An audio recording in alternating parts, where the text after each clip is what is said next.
They were right in the centre. एक भीड़ थी रिपोर्टर्स और कैमरामैन की जो उन्हें घेरे हुए खड़ी थी।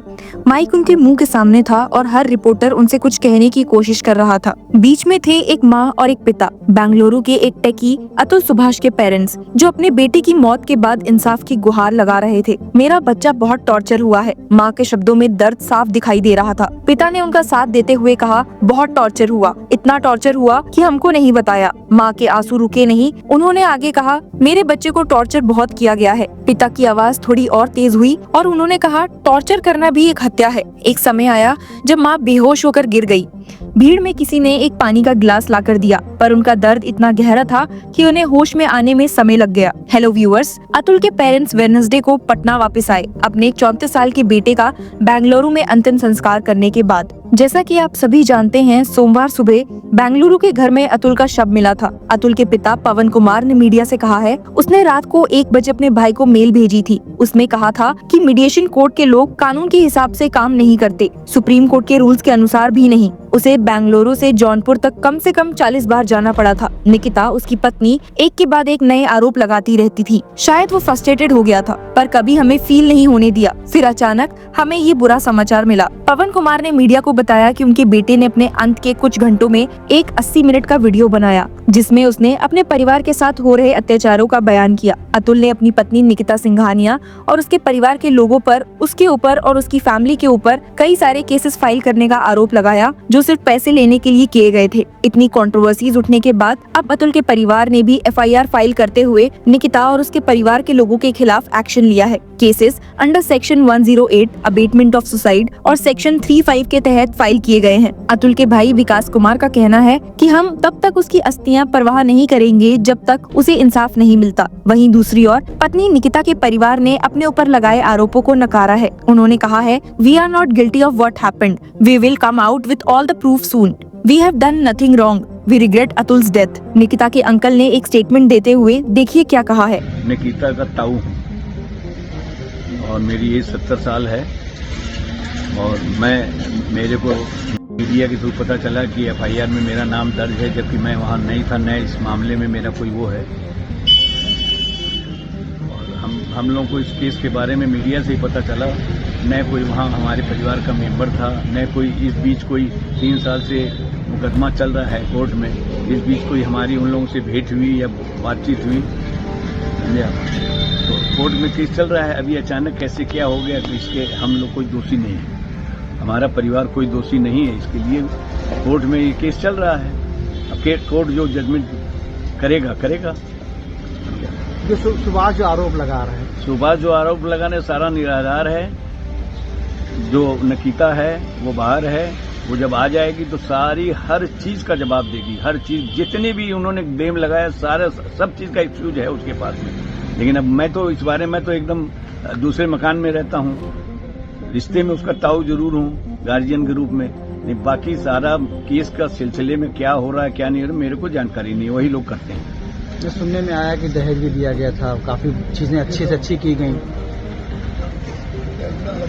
बस तो जहां उनके अंकल निकिता की सफाई में ये सब कह रहे हैं, वहीं मीडिया रिपोर्ट्स के मुताबिक जौनपुर में निकिता के घर पे ताला लगा हुआ है। उसकी मां निशा और भाई अनुराग ट्यूसडे रात को घर से छुपकर निकल गए। लोगों का कहना है कि वो बाइक पे निकल गए और किसी से बात नहीं की। कुछ क्लिप्स जो मीडिया रिपोर्टर्स ने ली उनके घर से निकलते हुए, वो कुछ ऐसी दिखाई देती हैं।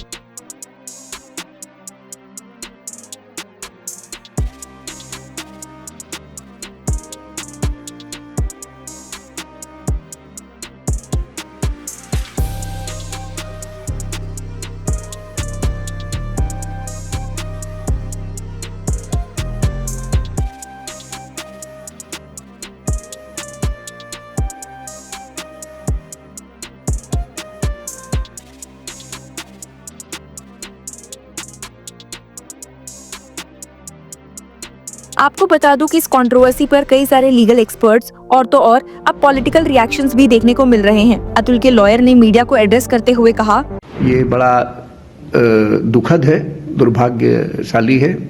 ऐसा नहीं करना चाहिए था कि जो पत्रावली पे जो साक्ष्य होता है उन्हीं के आधार पे दिया जाता है, वहाँ पे न्यायालय का कोई दोष नहीं है। उसके सास या ससुर या उसके जो साले लगते थे उन लोगों ने कोई अगर प्रताड़ना उसको दिया होगा कि सुलह कर लो, को इस बात को कहना चाहिए था, हम लोगों को बताना चाहिए था। ऐसा कुछ लग नहीं रहा था कि कोई बहुत ज़्यादा सुसाइड कर लेने वाली चीज़ हम लोगों को नहीं समझ में आ रही थी। मैट्रिमोनियल डिस्प्यूट का मामला जौनपुर जिले में चल रहा था और उसमें भरण पोषण का जो मुकदमा था उसमें जो बच्चा व्योम था उसके लिए कोर्ट ने जो सबूत और जो दोनों पक्षों की तरफ से जो भी अपनी बात कही गई थी उनको देखते हुए एक आदेश पारित किया था और वह 40,000 रुपये प्रति माह बच्चे के लिए किया था।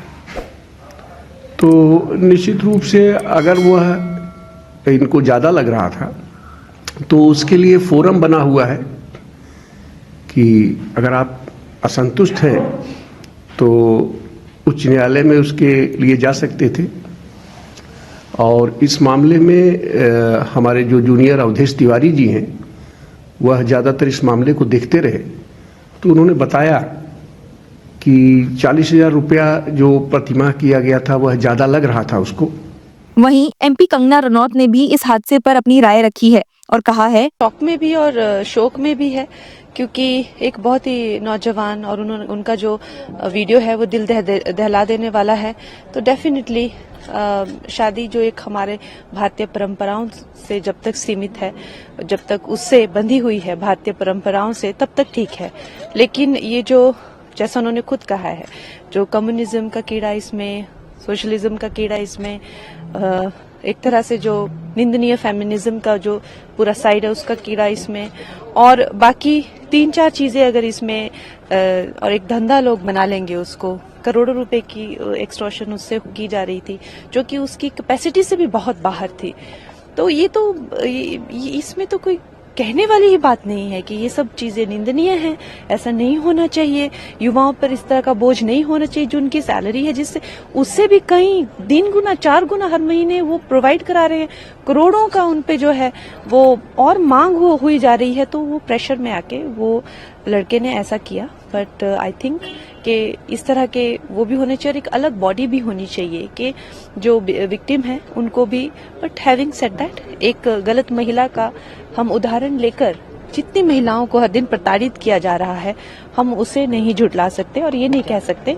हमेशा 99% जो है मैरिजेस में पुरुषों का ही दोष होता है, इसीलिए ऐसी गलतियां भी हो जाती है। जैसे कि आप जानते हैं, अतुल का 24 पेज का सुसाइड नोट भी मिला था जिसमें उसने अपनी न्याय प्रणाली पर भी सवाल उठाए हैं। एक प्ले कार्ड जिस पे जस्टिस इज ड्यू लिखा था उसके कमरे में मिला जहां उसने अपनी जान दी थी। साथ ही उस नोट में एक और चीज ऐसी थी जिसने हमारा भी ध्यान अट्रैक्ट किया, और वो ये है कि उनके सुसाइड नोट में जो उन्होंने प्रेसिडेंट ऑफ इंडिया को लिखा था उसमें लॉ चक्र का एक वीडियो मेंशन है जो कोलेजियम सिस्टम के कुछ ऐसे पहलुओं को दर्शाता है जो हमेशा से डिबेट का मुद्दा रहे हैं। लेकिन अतुल की मौत ने एक ऐसी चिंगारी जलाई है जो डाउरी लॉ के मिसयूज पर एक नई डिबेट को जन्म दे रही है। एक माँ, एक पिता और एक भाई अपने बेटे और भाई के लिए इंसाफ मांग रहे हैं, पर सवाल ये है कि क्या उन्हें न्याय मिल पाएगा या ये एक और सुनाई गई कहानी बनकर रह जाएगा। Stay tune to know more about this case.